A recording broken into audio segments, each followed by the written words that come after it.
Hello, Internet! Welcome to episode 388 of the Assorted Calibers podcast. The Second Amendment podcast is a little bit for everyone. I'm Weer'd, and tonight I am joined by the greatest hostess in the entire universe, Aaron Paulette. How you doing, Aaron? My mom has AI in her head, and I have therapeutic Crocs. I need to know more about this immediately. So, my mother is 86, will soon be 87, and her hearing has been going, and we received something in the mail that was a free audiologist check, and so she signed up, and we went and did that, and I was actually part of the test, because I interact with her the most, so I'm the one who read the words so that the audiologist could check her hearing, and yeah, she definitely had some hearing loss, which, I mean, I already knew that, but the audiologist confirmed it, and then they put her in the soundproof room, and they did the various words and tones and things like that, and she had a lot more hearing loss than either of us thought. Towards the higher end of the spectrum, or frequency, I should say, she was trending towards deafness, and so we were shown a video talking about how hearing loss can be part of or contribute to dementia, and she doesn't want any part of dementia because she saw what it did to my father.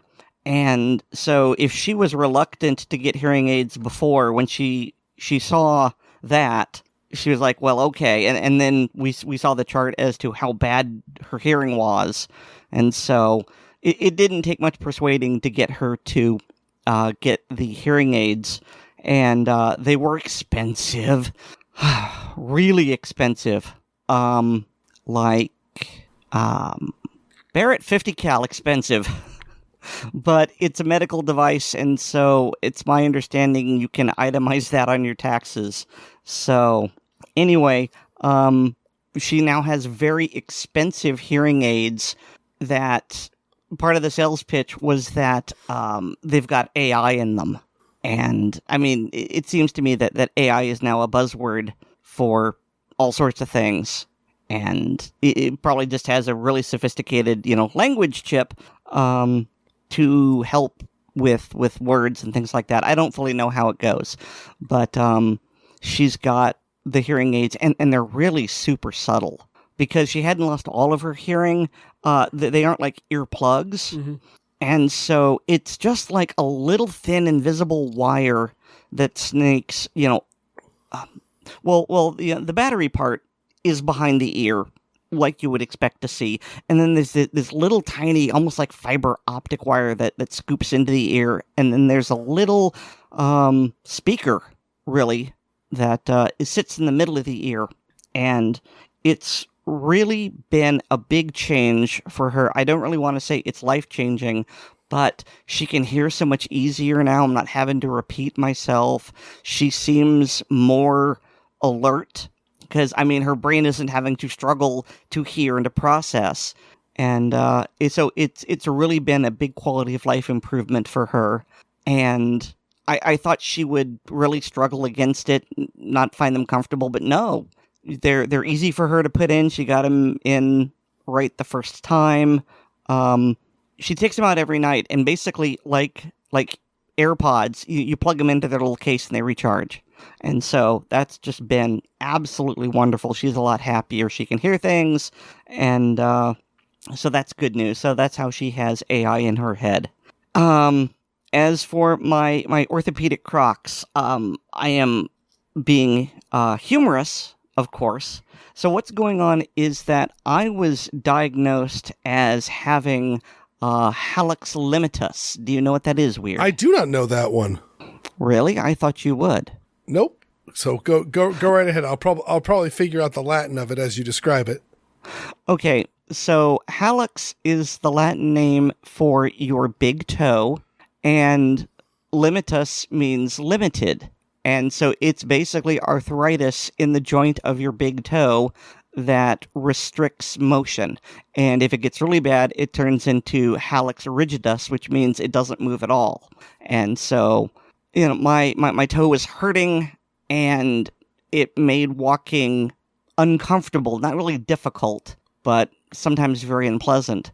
And so I was told, ironically, I was told by AI because I got on ChatGPT and I asked, what is going on?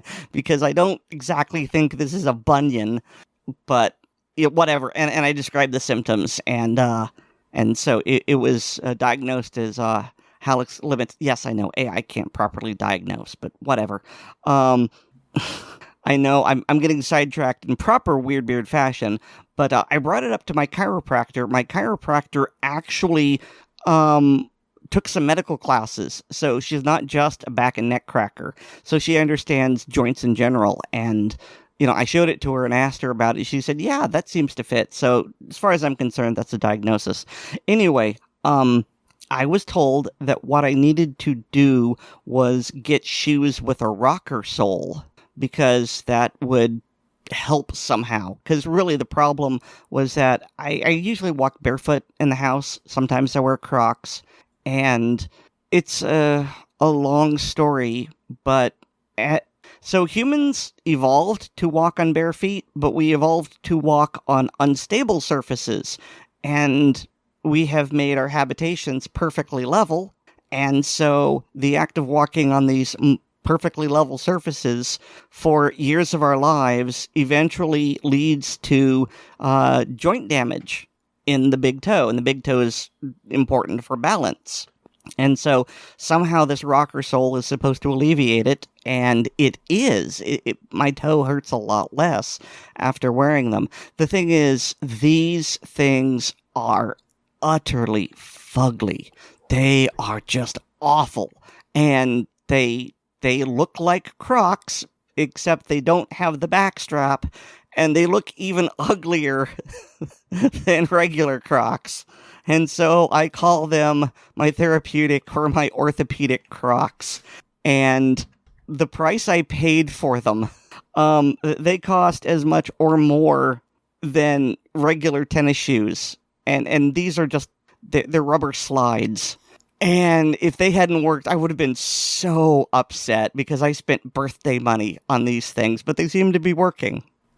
So, by the way, Aaron, I'm looking at it right now. You dropped a link in chat to the to them, and I'm just like, oh, because I have a pair of Crocs, and they are I don't go out and about wearing them, though my daughter does. My daughter lives in Crocs. I just have it I'm going out to the compost pile. I'm going out to grab the mail, pick up a package, bring the trash cans in. That's just dirty work around the house where I don't want to go out in my bare feet or in my socks. I will, and I don't want to put on a pair of shoes or boots. I'll throw on my Crocs, and I love them, and I don't think they're particularly ugly. These things are pretty hideous. Yep. But I'm glad you're getting it. I mean, I think I mentioned a while back that I had contracted plantar fasciitis. Yes, you did. And I did a bunch of exercises and some various therapies and stuff like that.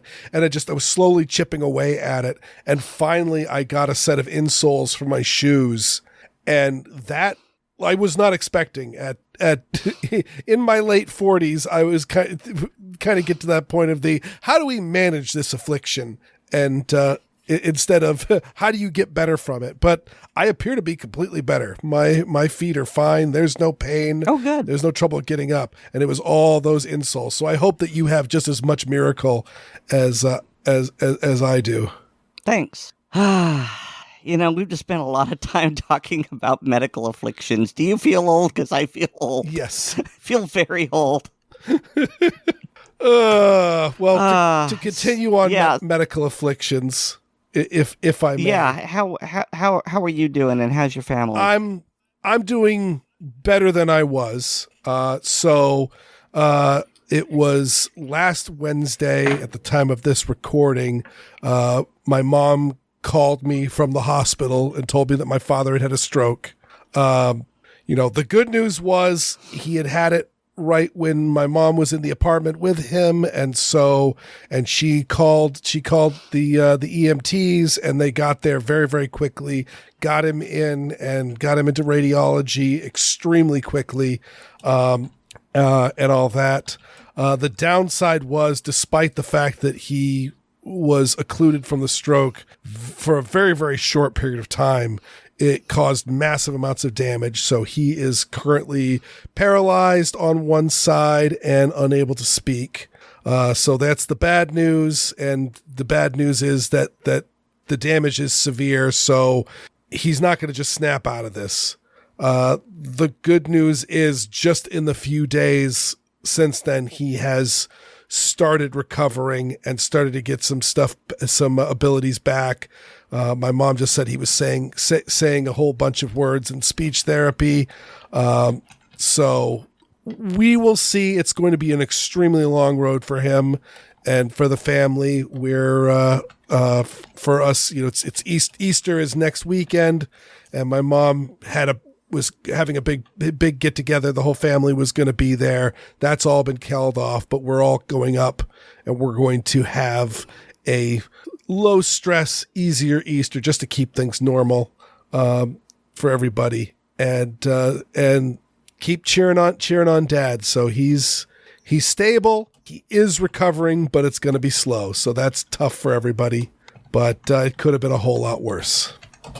So yeah, I mean, it sounds like other than having a stroke, he really had all the best conditions possible. Yes. Yep. That is absolutely what it is. Is that it's terrible luck that he had this.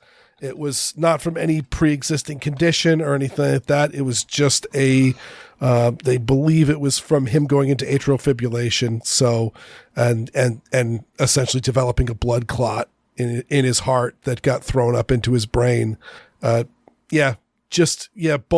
Both great luck and dumb luck mixed together. Mm. So that is what's going on with us. So patrons of the show who listen to the blooper reel, I made a very cryptic response of I realized I could cut together a blooper reel very, very quickly. And that was what I needed in that moment. And that was why I wasn't ready to talk about it then, but I am now. So, that's that. I'll probably be giving periodic updates about Dad, but, yep, he's on the road to recovery and thankfully still with us. Mm.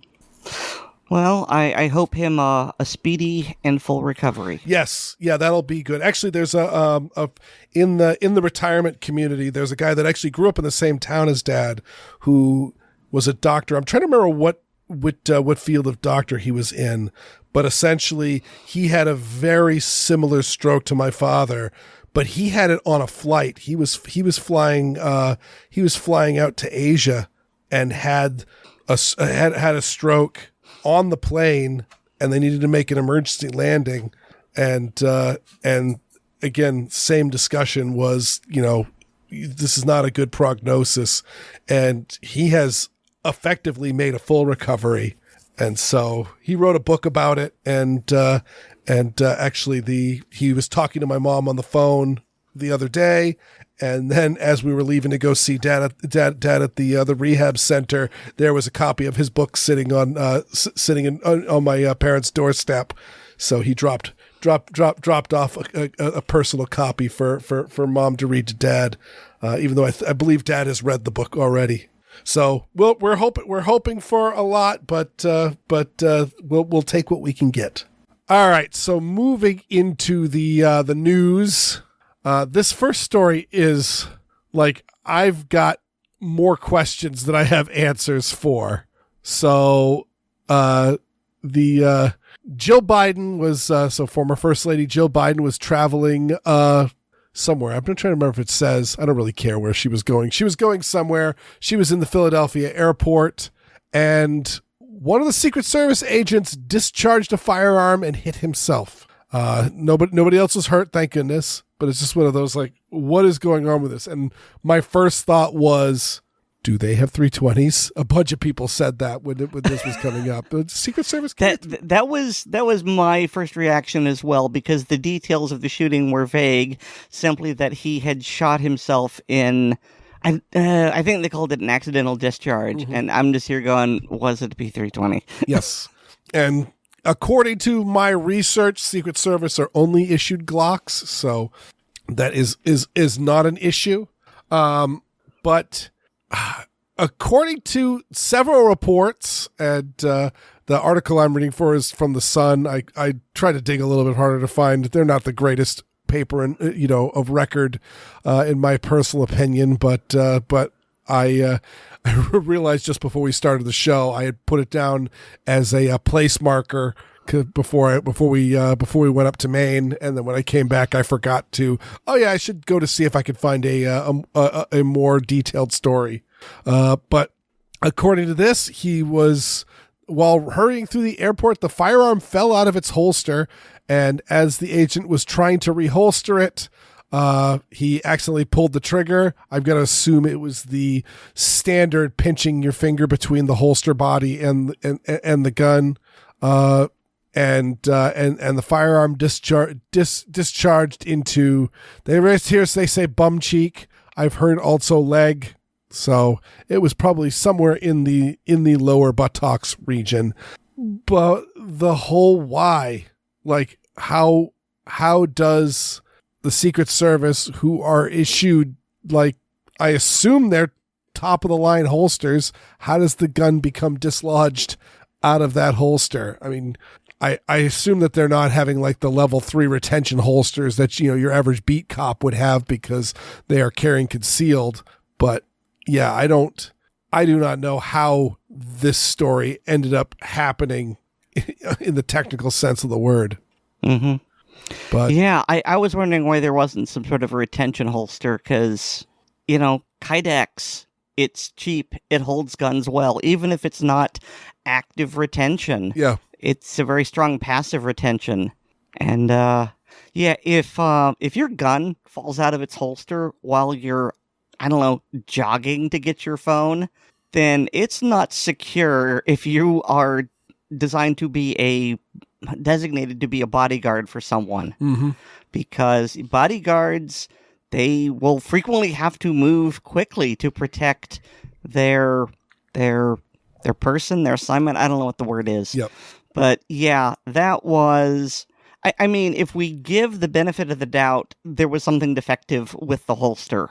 And if we don't give the benefit of the doubt, it really sounds like he was using some sort of Uncle Mike's sausage sack. And the gun fell out. I don't think that that's allowed. I think, because I specifically, when I was reading up on it to see if it was a 320, it essentially just said Glock. And so that's one of those, usually when you see just one firearm brand, that means no, you are issued this gun and you are issued this holster, and we have tested this gun and this holster and found them to be optimal for U.S. Secret Service use. And if anything, the only question would be is it the Glock 17, the Glock 19, or the Glock 26? That's not there's no other debates, no discussion. So yeah, I don't get this. I have to imagine that the holster was a very, very good one. And the fact is, I thought maybe it was they were on a detail. They were sitting in a car waiting for her to come out, like out of a restaurant or something. And so one of the guys was fiddling with his gun because he was bored. I could definitely see that sort of thing happen, even though that is also behavior unbecoming of a U.S. Secret Service agent. But yeah, I don't understand how this happened. Could have been, incompetent gun holstering, where maybe there was a loop of cloth or something inside the holster body when the gun was holstered, and so either the shirt got untucked and pulled it out, or it just allowed for the gun to jiggle around in there. I don't know. And then I have to imagine firing upon reholstering, that's the, your finger gets stuck between the holster body and the trigger guard, and it pulls the trigger, something we all got to be extremely careful of. Well, I am a big believer in external safeties. I understand some people don't like them. I really like them, especially since I started carrying appendix. But even before then, when I was carrying my Glock 26, as soon as I saw the Glock striker control device by the Tau development group, I went, I need that. Mm-hmm. And it was designed specifically for this, so that you wouldn't accidentally shoot yourself while reholstering your Glock pistol. And in fact, I had it on my pistol when I went to Mag 40, and one of the instructors said, Aaron, there's something wrong with your gun. I don't even know what the term for it, but the back plate. Okay, yeah, the back plate looks like it's going to come off, and it's like, no, it's supposed to. Let me show you. And after we finished shooting, I basically went to the end of the field where we were like right up against the backstop, and I unloaded, and it's like, see, this is how it's supposed to work. And one of them was a competitive shooter, and I don't remember his name. But he was like, oh, that's really cool. I really like that. So if you carry a Glock on the regular, I would really recommend that you get one, although I don't know if it's available right now. It's currently not sold out at Langdon Tactical, but it's only for the Glock 43 and 48. I don't know what's going on. Anyway, I'll drop a link in the show notes. It's something to keep an eye on, just because I'm paranoid about a negligent discharge into my tender bits, and I think everyone else should be too. So if you can't get an external safety for while you are holstering is the word, holstering your gun, then look into something like the Tau SCD just to protect yourself. Yeah, no, it's a great design. Essentially, it makes it behave like either a double action pistol or a double action revolver with an exposed hammer. In the fact that you definitely hear about a lot of cops who are issued guns like that will say that they put their thumb on the hammer as they were holstering, and the idea being that if something snagged on the trigger guard or all of that, it would start pushing the hammer back against their finger, and therefore they would fight it and they would feel it and they go, oh, let's see what's going on here. And in the case of the Glock, it just completely disengages the striker while you are applying pressure to the back plate. But then as soon as you release the back plate, it's ready to go. Yeah, thank you for catching the fact that I never explained what the SCD was. Yep. I just assumed our listeners knew, and I shouldn't do that. Yep. No, I just thought I'd throw that out there. All right. Well, let's move on to this one. I don't know if we'll hear any more. I think that whatever caused this will be swept under the rug unless somebody decides to go looking. I'm glad nobody else was hurt. It sounds like the agent wasn't severely hurt, though his career may be in deep trouble depending on the circumstances. So that's the best we can get. And these are also the people that are only professional enough to have guns, as far as the anti-gun people think. That's literally what I was thinking of, that one DE agent from however many years ago. Oh, yes. I'm the only one in this room professional enough to carry this Glock 40, and then he shoots himself in the thigh as he holsters it. Yep. Oh, no, he straight up pointed the gun at himself and pulled the trigger. He was attempting to clear it, and he cleared in the wrong order. Okay, then it's worse than I remembered. He did the ultimate rookie mistake, which was he pulled the gun out of his holster, racked the slide back, and ejected the round out of the chamber, then slammed the slide forward and took the mag out. That'll do it. And then there's never an excuse for it, pointed the gun at himself and pulled the trigger. So yeah, I'm the only one professional enough. All right, this next one up is it's a simple story, but there's a lot to it. It's some sort of inquest in Canada where they're talking to, and I forget this gentleman's name. We talked about him before. He was the one that got caught on tape, essentially promising his friend that, oh no, we'll make sure his guns are okay. During the ban. Okay, are you talking about the man from Sri Lanka? Yes. Okay. I'm not even going to attempt to say his name because it's polysyllabic. What is his title? I didn't see, actually, because you linked to a video on the Twix. Gary Ananda Sangari. Okay, that's easier to say than I thought. And he's from Sri Lanka. Yes. So I'm just saying it's a Sri Lankan name. And he's the Minister of Public Safety. That's the position that he holds. Okay. But essentially in this inquest, someone was pointing out to him that, and by the way, good on you Canadians, that 97.5% of Canadians have refused to turn in their guns during the amnesty, and the amnesty is coming to an end very, very soon. And so... Well, I think he said like at the end of October. Okay. So here's the thing. I hate to be a wet blanket, but that's not 97.5% of all Canadians. That's 97.5% of Canadians who own guns, which is my understanding is a much smaller number. Yes. Yeah, it is a smaller number of Canadians. Obviously, if there was a huge number of Canadians that were gun owners, none of this would be an issue. That's the whole purpose of many of the gun laws that they have there, is just to shrink the number of people. Like, I mean, the great example is the laws that are being passed. I think like California and Hawaii both have it, where it's against the law to allow children to handle firearms. And so therefore you can't teach a young child how to safely use and handle a firearm. You also can't get them into shooting.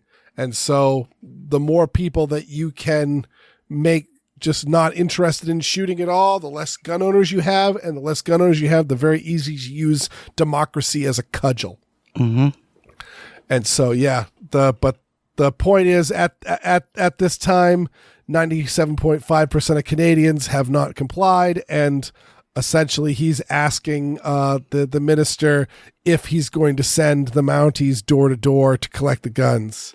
And he doesn't say that he won't, but he is very uncomfortable on the issue for reasons. He does a lot of waffling and weasel wording, but towards the end, I don't want to say lets the mask slip, but his true intentions are shown, when he says, what is it? Compliance with the law was mandatory.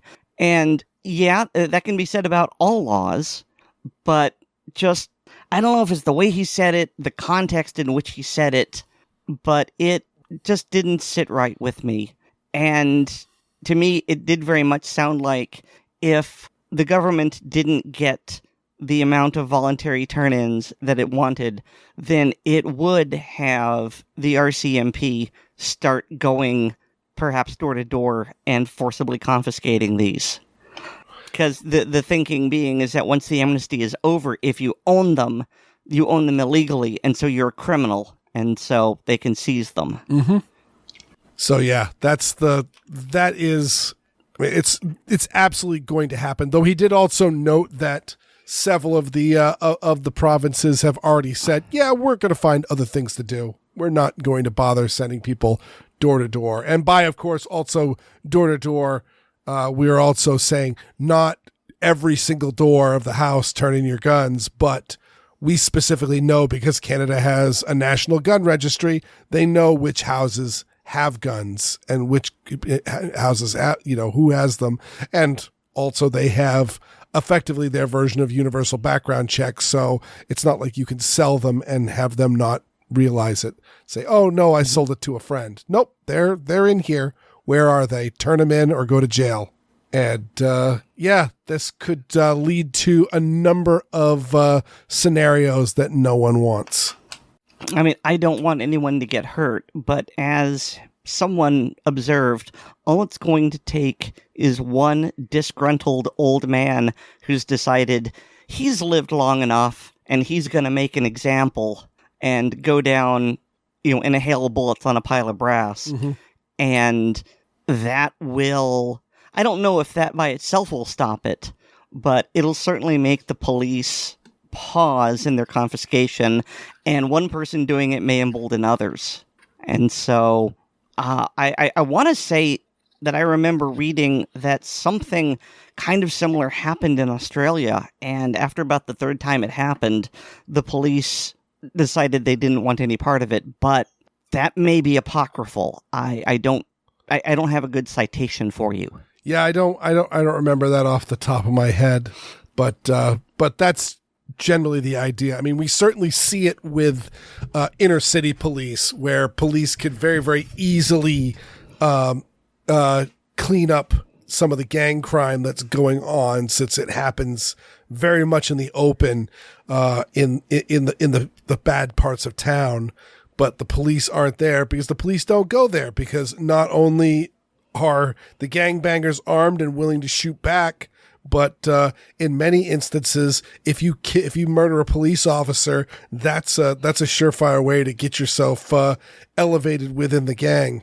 So cops don't like to go there unless they absolutely have to, and so that's maybe that's something that will happen. Is maybe I don't want to volunteer for the gun confiscation detail. So again, we're hoping for Canadians, and I don't know. I don't know how possible it would ever be for them to get themselves a version of the Second Amendment, but that's the one thing that they need that would save them from this. I mean, it's very pat to say that, but we have the Second Amendment, and we've been struggling against, gun bans and gun confiscation for far too long. Yeah. But I say that only because it's been an uphill battle for the level of stuff that's going on in Canada. Certainly nationwide. And this last one I had to put in because, oh my God, is it ridiculous. So this is a Substack called Locked and Unloaded. I don't think she knows what she is she's going on about. But this is by Chris Brown, who is the president of the Brady campaign. And the title is, "My Friend Wants to Buy a Gun, What Should I Say?" And essentially it is a big long article talking about how to talk your friend out of buying a gun, because at no point in time would anybody want to have a gun. They're bad and they're horrible. I'm pretty sure this references your favorite study in the entire world. It absolutely does, yes. At the very, very end, there's a bunch of, essentially, if they say this, say that, conversation outlines, and a few of this and that. But the big one that got me at the end is, if you want to ground yourself in the facts, if you're having this conversation, it can help to understand what the data actually shows. And she goes, studies show that firearms have minimal safety benefits, but instead come with safety risks, and defensive gun uses are rare. Other types of harm are much more common. So like the defensive gun use thing is rare, immediately goes to the Trace, Michael Bloomberg's own personal anti-gun mouthpiece. There are, the studies is... This one, I mean, I'd need to really dig into, but it is essentially an article, but it doesn't actually cite any actual studies.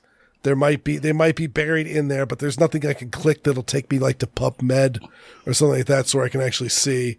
I figured they were just citing the Kellerman study. Well, they do later on in the guns in the home substantially increase the risk of suicide and unintentional injury. That's a Kellerman study right there, where they're saying guns cause suicide, which I have pointed out in my Weer'd audio fisks.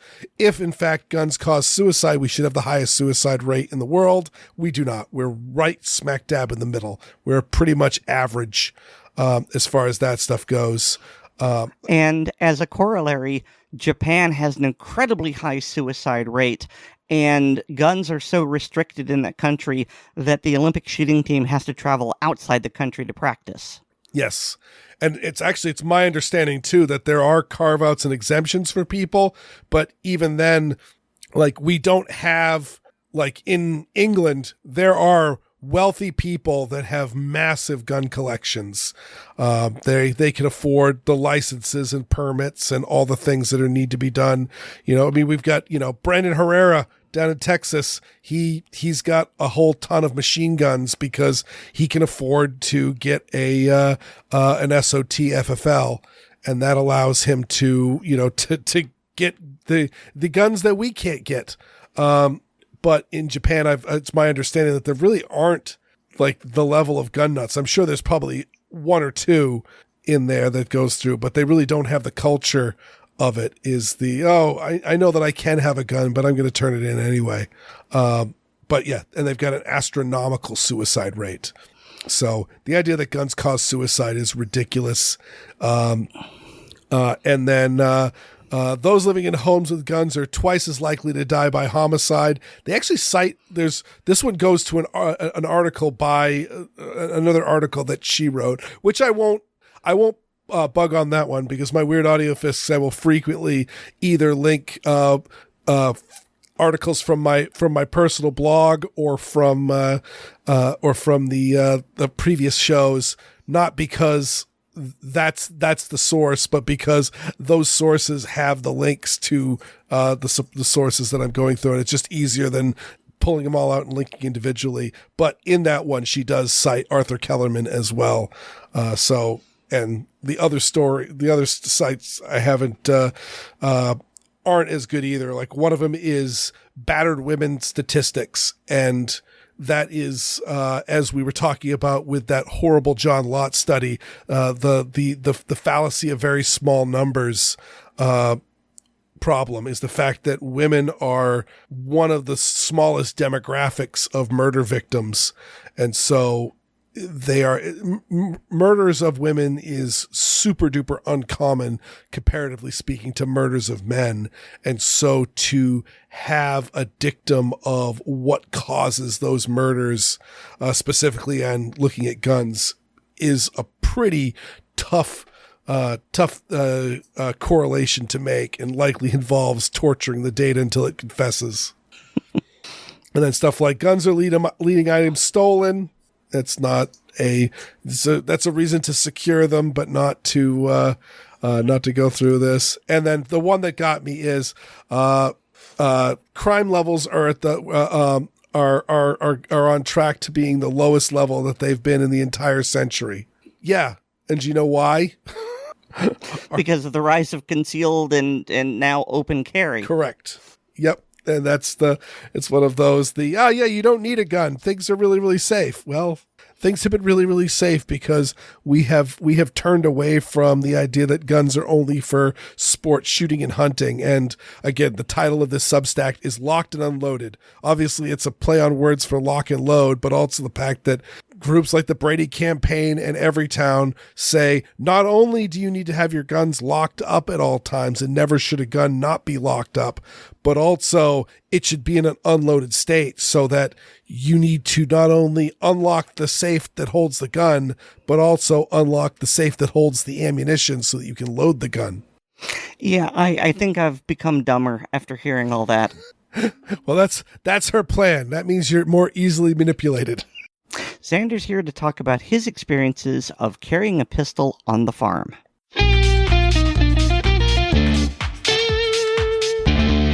Welcome to Independent Thoughts, with yours truly, Xander Opal. As no doubt many of the listeners thought when I gave my last segment, there's nothing that beats actually strapping on a holster and wearing it in everyday experience to truly test how it works. I'm glad to give a follow-up regarding my first actual experience. The problem bull I mentioned a couple months back finally got sold, as he was getting quite an attitude, even if someone was not in the pen. So as a last-ditch safety measure, I loaded up my CZ with a full magazine and clipped on the paddle holster. I worked the slide and carefully holstered the pistol, then went to work, steel pipe in hand. Said pipe has a T welded on one end when I needed a cane and forgot to bring one to work. It's about 3/4 inch in diameter, about 3 feet long. It's stout enough to get a 1-ton bull's attention and won't break in the process. I note here I try to avoid using force on cattle, as you only tenderize the meat after he's been through the butcher shop. I immediately noticed one thing. 18 rounds of 9mm adds up weight-wise. The pistol stuck out at a bit of an angle as well, not sitting quite right for not catching on things. Still, it was being safely carried and was available and, I thought, ready. Fortunately, we had no problems at all getting the bull sorted out of the herd and loaded onto the cattle trailer. He was sufficiently well behaved that we didn't even raise our voices and didn't balk at all to step into the transport to the livestock auction. Believe me, I was very, very happy to not have to shoot even an animal. That meant nobody was hurt or in extreme danger of being hurt, and we could sell the bull rather than have some so-so beef. Part of the awkwardness was from lack of experience wearing a holster of any sort, and thus lots of self-consciousness. It was kind of stepping out of the gun closet at work, even if it was something not just approved, but encouraged in the moment. Another part of the awkwardness was the drawbacks of the paddle holster design. I definitely want something much more conformal to my shape, and really need a properly loaded weight blue gun to safely try things out. The last thing about that experience was when I went to stow my pistol away when done. I dropped the magazine, racked the slide, and no round came out. I had either not properly racked the slide when loading, or not inserted the magazine fully. Dealing with a dangerous animal in the moment is no time to discover that I need practice both properly loading a gun, as well as malfunction drills. I'm putting this out here because there's no room for ego when it comes to safety, and I sincerely hope that sharing my experiences and mistakes will prevent harm from befalling any of the folks listening to this podcast. There's just no time in an emergency to figure things out when there's a literal ton of mean headed your way. I am also pondering getting a sling for my shotgun due to one of my other mistakes in planning. As I think it was Heinrich that suggested that I should actually be bringing my shotgun. The sling, however, is necessary because I don't want to be juggling a loaded firearm, a stick, and trying to get an animal to go in the right direction without flagging other people. Anyway, a pistol is for when there might be trouble, like finding a letter addressed to whom it may concern. A long arm is for when you're expecting certified mail, as it were. A properly placed 9mm bullet from my CZ will turn the switch off nicely, but a wildly moving animal is much different from a stationary, injured one. Much as I hate to think this way, a shotgun slug or buckshot will hopefully do enough structural damage that an attacking bull will be slowed down, allowing a follow-up shot. This is also why magazine limits are a terrible idea. Guns aren't magic wands. The real world isn't a slow-fire range where you can take your time to line up your shots. A retreat is a luxury that you can't always afford. It's also not me alone either.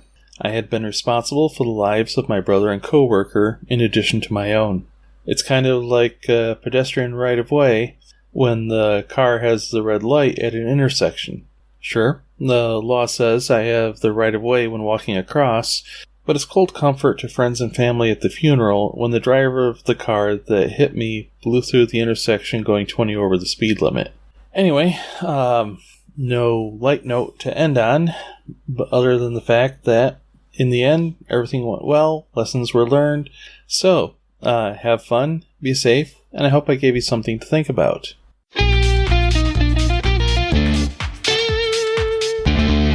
So, I'm against any unnecessary administrative handling of a gun, and I'm not sure why Xander unloaded his pistol after coming home. I mean, it was a good thing that he discovered it was Israeli carry, but in general, I don't understand why he would do that, because the more you administratively handle a gun, the greater the chance of an uncommanded or negligent discharge.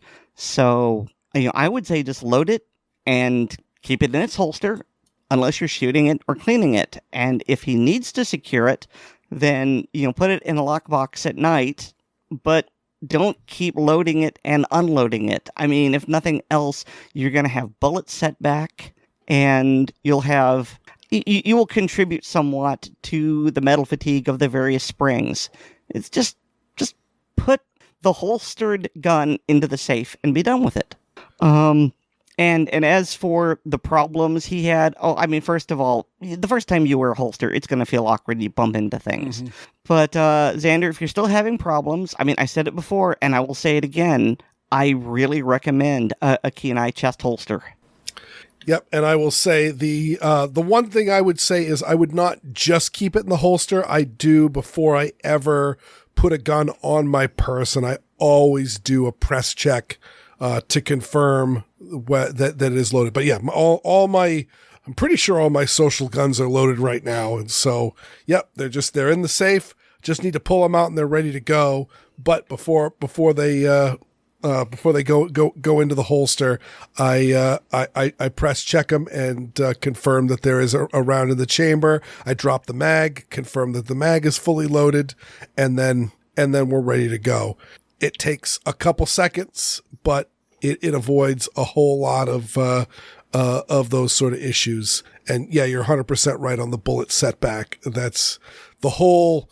Granted, now this is the old graybeard talking, is that yeah, back in my day everyone was all making jokes about Glocks exploding, and I believe the general theory behind it was that it was the 40 caliber Glocks hit the market and were extremely popular with police officers. And one thing that a lot of departments have is like a ton of administrative handling. Like, I know that I've been arrested once, and when I was, the two cops, before taking me into the booking room, unloaded their firearms and put them in there because they're heading into a secure area. So if I've been searched, and so there's no gun on me, even though I don't think they searched me, and then they leave their gun outs, there's no guns that are going to show up in the booking area. But loading and unloading the gun, 40 caliber is very, very high pressure with a wide surface area, so really easy for bullet setback, and then very easy for high pressure spikes. And the Glock had an unsupported chamber, which also makes for a pressure spike to be a little bit more catastrophic than you'd like, and the gun would blow up. So that's no bueno. So yeah, just load the bullet. And my personal rule is the bullet doesn't go up the feed ramp more than 4 times. On the 4th time that I chamber a round, and I always try to make sure that the one that I pulled out of the chamber gets set aside. So that's the one I load. And then when it's the 4th time, it goes in a little box in my in my armory. And when I've got like half a box or so of carry ammo that has gone in there, I take it to the range and I'll load up a mag or 2 and shoot the real deal downrange. Mm-hmm. And also for the gun sticking out, if he's doing belt carry, a lot of people will instinctually go for like the direct, like for right-handers, 3 o'clock position. But like 4:30 is where a lot of people line, because putting it like right behind like the hip, the gun kind of tucks in a little bit better. It's a little bit better of a spot for concealment, and it doesn't really change too much on how easy it is to get to it. And, the last bit, he talked about how he wants to get a sling for his shotgun. And I've heard people say all the long guns get slings and all the handguns get holsters, and that's a pretty good one, because it just means that, yeah, if it's something that you're going to reach to for, actual real world use, it's not just a range toy. Having a holster for the gun means that, yeah, you can throw it in a holster and just carry it on your body. And then same thing for the sling. You need your arms free. You can just sling it over the shoulder and away you go. And I'm a 2-point sling man myself, and I also set them up specifically so that I can loop my elbow into the sling to get some extra stability when shooting, and I can do that really, really fast. So it's kind of a second nature thing for me for getting a little bit more stability on the on a rifle. So there's a Magpul sling that I got at Christmas that is neat because it is both a single point and a 2-point sling. And so the way it works, actually, I think maybe I'll just put a picture in the channel. And it comes in both a quick detach mount and some sort of little alligator jaw mouth thing. And the idea is that if you want to convert it from a traditional 2-point to a 1-point sling, you unclip it from the forward sling mount, and then you can clip that onto a buckle, I guess you could say. A D-ring. A D-ring, yeah. And so you can turn it into a 1-point sling. And I've got those, and I think that they're just freaking amazing. And so it gives you the functionality of both, just depending on what you need for that particular day. Now, it's Magpul, so it's expensive, but it's good stuff. Yeah, that is cool. I know I saw there was one sling that had I saw one a while back that had one that it had like a loop into it so that you could unclip it and suddenly the sling would come a lot longer. And the idea being you have the sling fairly short so that you can carry it over the shoulder and use it as a shooting brace. But then you can lengthen it so that you could sling it up over your back if you needed to have both your hands totally free. And this is the same idea, is that single point slings can be really, really awesome in the times when they're really, really awesome. But if you're not in one of those times, they can really suck. And the fact that, you can rapidly convert that over, that is really, really cool. So make sure you drop that in the show notes. Cause I sure will. Yeah, that's maybe Xander would want one. Maybe that's exactly what the doctor was looking for. All right. So we have a newcomer to the Assorted Calibers podcast, though he's someone I have known for literally ever. I mean, he was listening to the Vicious Circle back in those days. That was one of the first podcasts I was ever on. This is Paul, and he's willing to talk about something I've been seeing a lot of, but I haven't really understood. And that is the lawsuit around the Hoffman Super Safety.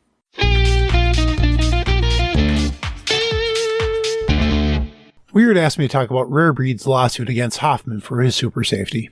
First of all, I'm not a lawyer. It's been years since I stayed at Holiday Inn, so don't take this as legal advice. But I have dealt with reading and applying for patents. So first of all, what is a patent? A patent, when granted, gives the inventor of a new, useful, and non-obvious invention of a machine or process the right to exclude others from profiting from it for up to 20 years. When you're trying to read a patent, you need to understand how it's laid out. On the first page, there'll be a title, the names of the applicant and the inventors, and an abstract, which is just a short description of the invention. Down below, the other sections there'll be a background of the invention. What problem are you solving? What other solutions exist? Why there are problems with them? Why yours is better? There'll be a summary, which is a very detailed layout of the invention. So detailed that it'll be enough information that somebody else skilled in the field can copy the invention. The point of this is, you are telling the world how your device works. You're telling everyone how to copy it. But in exchange, you get 20 years where no one else is allowed to sell it and compete with you. The last section of the patent is claims. This is the most legally important part of the patent. The exact language of the claims is what you can sue another party for infringing on. Claims can either be standalone, where the claim is written on full, or dependent, where it refers to a previous claim and modifies it. So moving on to the lawsuit by Rare Breed against Hoffman Tackle. Rare Breed is claiming that Hoffman is infringing on their patent 12038-247, filed at the end of May of 2023. Hoffman, with his invention, did not try and patent it. Instead, he announced the invention online with a detailed explanation of how it works. Doing this should make any later attempt to patent this mechanism invalid, because of this announcement is prior art, so any patent would not be on a new invention. Hoffman, unfortunately, released that info in July of 2023 after Rare Breed's patent was filed. But The patent claims that Weer'd are claiming that Hoffman's device infringes on were not actually part of the patent at that time. These claims are added later. Adding claims later is allowed, but they should only clarify and narrow the patent. The new claim should not add any scope to the patent. The fact that the lawsuit only references claims that were made after Hoffman's disclosure of the super safety should render the case moot. Moving on, when reading all the claims in detail in the Weer'd patent, an integral part of how their patented device works is in preventing the disconnector from catching when in forced reset mode. Hoffman's device works by moving the trigger forward and does not actually interact with the disconnector at all. Reading the language of the claims in Weer'd's patent and watching Hoffman's video showing the operation of the super safety, it's clear to me that Hoffman's device does not infringe, and he should win the case. Let's hope the court makes the right decision based on these facts, and Hoffman is vindicated. Weer'd, please include Hoffman's video from August 15th, where he goes into much greater detail about the facts of this case.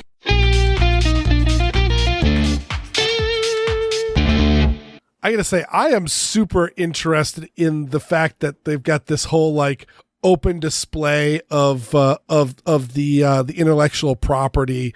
It's very much like the KE Arms lawsuit about the whole Knight's Armory polymer lower and all that, and just this is how we make it. This is how it's done. And but then there was a lawsuit like, oh, we have the patent for it. I'm like, no, it was never patented. Doesn't need to be. Hopefully Hoffman will, Paul's right, and Hoffman will come up on top. But of course, you never know with the courts. But it is super duper interesting. And I make my own bread. Paul makes his own wine, but it's not like bread makers and vineyards are going out of business because you could do it yourself. The only real issue is does another industry want to tool up and start making the exact same thing and undercut you because you just did all the R&D? And also, it's just neat again how these there's the video in the show notes that Paul wanted me to throw on shows how the system works. And again, it's one of those ingenious in the fact that people who I haven't had a chance to shoot a force reset trigger yet, but people who have essentially say, yeah, no, it feels exactly like shooting a legit full auto. But the nature is the bolt is pushing the trigger to full reset. And so therefore you are, even though you don't know you're doing it, you are pulling the trigger each time individually. So it's a really brilliant design because it's simulating full auto very, very well. But at the same time, I'm not touching you. It is one pull of the trigger as the law says. It is technically legal. The best kind of legal. The best kind of legal. And you know who is fully legal, Aaron? I mean, I'm not sure about that. I think some of our listeners may be minors. Oh, that's true. That is true. But of course, I'm talking about our listeners. Thanks to each and every one of you. We really appreciate you tuning into the show. But we have to give a very special thanks to all our supporters on Patreon. To begin our Patreon, go to patreon.com/Assorted Calibers Podcast to sign up. You guys help keep the lights on, but it is not a tip jar. We're not begging. It's a store. You can get things like early release of the podcast. You can get the ACB blooper reels. You can get the ACB film tracks, and you can get the ACB mag dump. I also just realized that while the show is not on Spotify, the ACB film tracks are. You need to log in through Spotify, but yeah, if that's what you want to do, you can. Well, I mean, you can listen to it on Spotify. It'll work. But I was just thinking, I usually listen to Spotify in the car. Don't listen to ACB film tracks in the car. Why are the film tracks on Spotify but not the podcast itself? I have no idea. Huh. Spotify is very, very strange. I think we're not on Spotify because, I and David will sometimes use musical stings from copyrighted songs, but we're just using short blips, so that's considered fair use. But Spotify is very touchy about it because that's their whole bag, and they make the rules. That's what I assume is why we're not on, because we were on for a very, very short period of time, and then we weren't. So what do you like to listen to on Spotify? Like all sorts of music. It's mostly music. I don't listen to podcasts or anything on Spotify. Listen to podcasts on Pocket Cast. Yeah. Let's see. What have I been listening to a lot recently? Ooh, there's my current jam is Dance to It by Tut Tut Child. It's a dubstep. I haven't heard you talk about dubstep in a long time. I haven't been listening to a lot of it recently, but it has cropped back up. Okay. But you got a part to read now. Yeah, that's true. Well, you mentioned Pocket Casts, and so you can rate us there or on Apple Podcasts. Subscribe to us on the platform of your choice, and share the show with your friends, both online and off. I got a blog. It's weerdworld.com. That's WEERD world.com. And hear me weekly on Handgun Radio on the Firearms Radio Network. And you can theoretically get more from me at linktree/Aaron Paulette. That's linktree.ee/Aaron Paulette, all one word. So, like, the Jonah project is like 98% done. The archetype itself is finished, but I went fully autistic on a lot of it, and they were just like, no, I've got to fix these rules, and so it's kind of blossomed into a naval source book as well, and so I'm finishing that up as I try to improve rules, and then I'm going to put like a lexicon and a list of superstitions in it just to round it out. So when that happens, I'm going to post it for free on my Patreon as a treat for all my patrons who have supported me over the years. And, you know, if you are someone who plays Pathfinder First Edition, I would love to have some playtesters when I'm done, so hit me up. Not that anyone makes it this far to listen to it, because, well, actually, I think one person makes it to the end. Hi, Nissa. I can imagine more people too, because we mix it up. But thanks to Nate Spencer for our music. I have one box to go on Weer'd & Go, and he's not cooperating. He's a very, very naughty boy. Meanwhile, I already have a Ringo. Our bingo wins are assorted, and so's our podcast. Good night, everyone. Good night.